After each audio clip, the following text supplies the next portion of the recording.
Well, good morning, good afternoon, good evening. Thanks so much for your flexibility this week. It was unexpected. This flu has been a hard hit for lots of different people, and for a 91-year-old, it's deadly. So I really appreciate the flexibility. Now, when we met on Monday, we were reflecting a little bit about the timeline and the various events that took place within the disability community and with disability in general here in the United States, but also internationally. But the prime timeline is here in the United States. And then reflecting within the context of what was happening within general society and how that might potentially interact and make sense about what was happening within the disability community. So for the moment, we're going to step away from the disability community, but we're going to stay with that same thing about what was happening within the context of overall society, and then what's reflected in this instance with legislation.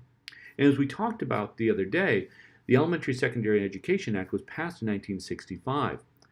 Lyndon Johnson's there, and this is a neat little picture. This is his, I think, fourth grade elementary school teacher. The backdrop is his one-room schoolhouse, and if you've ever been down to outside Johnson City, where President Johnson had his home, I think it was called the Texas White House.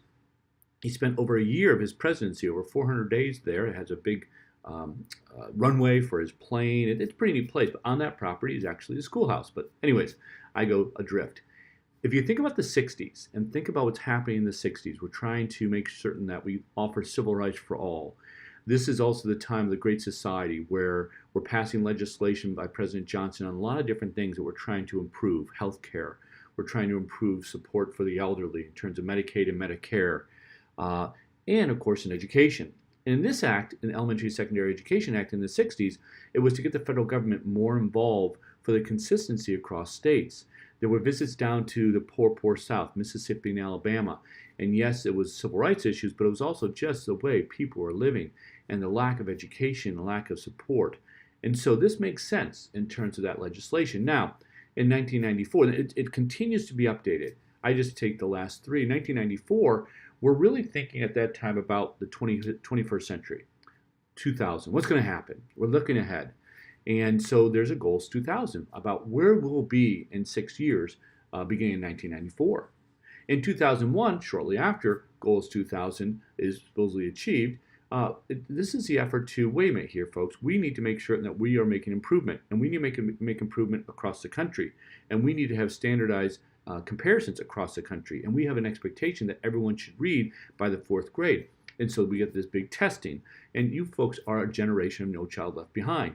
Your experiences in school are a direct reflection of what No Child Left Behind was trying to do and whether or not they were successful, what it led to, big testing, prep for the test, et cetera, et cetera, et cetera.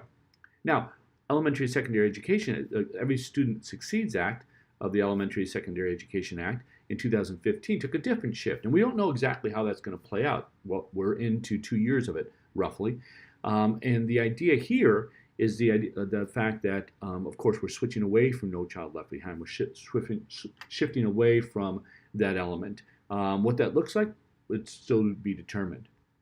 Now, if you take a look at that in respect to special education, this litigation legislation within the time period is similar. And that is what we're doing in the 60s for the civil rights for gender, ethnicity, race. There's an aspect of religion in terms of the civil rights. Voting Rights and Voting Protection Act goes on in the 60s. There's a sexual revolution of the 60s as well. And there's a revolution in general. The 1968 Democratic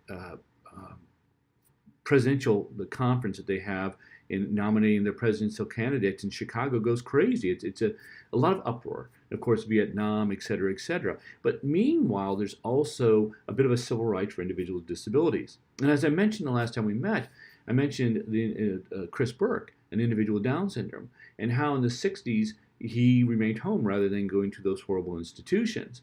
Well, as a result, there was a lot of Chris Burkes that were staying home. And now these parents, these kids are getting school age and they're looking for, well, wait a minute here, shouldn't they be going to school? So a couple of big cases, Mills versus DC is the biggest one, but the Park versus the Commonwealth of Pennsylvania is another big one, and that is particularly intellectual disabilities. But from this argument, what we have is the fact that, first of all, this idea of restrictive environments. Students with disabilities can't be denied public education. And the fact that society at the time is, wait a minute here, we're funding for all. And by the way, there's actually precedent for that. And by the way, there's actually an amendment for that, the 14th Amendment, which we'll spend some more time on when we're back together face to face. The next thing it also focuses on this idea of due process and the sufficient fund element, which is really a cornerstone of the legislation that follows. But litigation begins. It's just like Brown versus Board of Education. We couldn't get Congress to legislate it, so instead the courts took a look at this from litigation and said, wait a minute here, this is how we interpret things from the Constitution, therefore this is what it's going to be. So legislation follows, and of course legislation followed in respect to the Education for All Handicapped Children's Act. This is 1975, and yes, it's not person first, and yes, it's using the word handicap, so there's some differences there. But the key aspect of this is the fact that, first of all, there's 6 kind of primary principles coming out of this legislation. And the first one is the fact that the overall idea of Bill of Rights, and actually it's not part of the 6th, let's say it's the 7th, but it's a Bill of Rights for children with disabilities. And the key aspects are, first of all, free appropriate public education. And the key here is free. It's got to be appropriate for the individual, and we'll get to that down under number 3. And it's public. We're not talking about private education. So it's free public education that has to be appropriate. Now let's skip down to number 3. How do we define appropriate? Well, first of all, there's an individual education program. That defines what the individual needs. It's an educational program based on their needs, based on data, and therefore that would determine what's appropriate. We'll skip back up to number 2. We need to make sure that we do this in a least restrictive environment. Because what was often happening at this time period was, we have this building we send all the kids to with this disability. Or we have this room where we send all these kids down. Oftentimes a basement. Oftentimes there's a history of closets or space they didn't have. They basically made to include these individuals. And it wasn't the general education classroom. It wasn't a resource room with a general education classroom. Sometimes it wasn't even in the same building as I mentioned.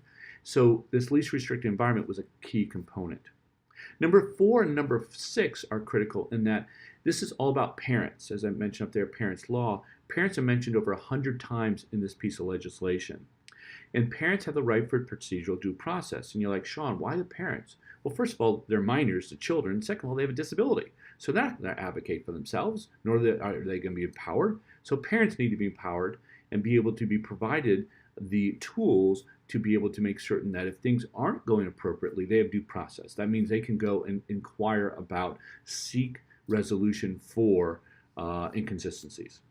And finally, number 5, we're going to do this all based on an assessment that's non-discriminatory. I mean, we're not going to assess individuals and show that they actually potentially have an intellectual disability due to the fact that we're giving the test not in their native language, or using terminology that's slanted more towards one group of society than another. So an easy but good example of this would be like on assessments. They would use terms like, it would be a picture of a boat, and the term that you're looking for is a yacht. So if I didn't say yacht, I would be shown to be deficient in that question. Well, what we found with questions like that, and times that by 100, 200, you're finding that students inner city, urban environments were not connecting with the same vocabulary and same understanding that kids maybe out in the suburbs or other areas. And the same could be said for rural versus urban. And we were finding inconsistencies in the assessments. And so therefore, in law, you cannot have non-discriminatory assessment. So, you can't have discriminatory assessment. It has to be non-discriminatory. All right, we're going to take a break for just a moment, kind of take a deep breath here, and we'll get back to this here in just a moment. But I wanted to kind of introduce those kind of primary elements, and then we're going to tease about the legislation and the growth of the legislation here in just a moment.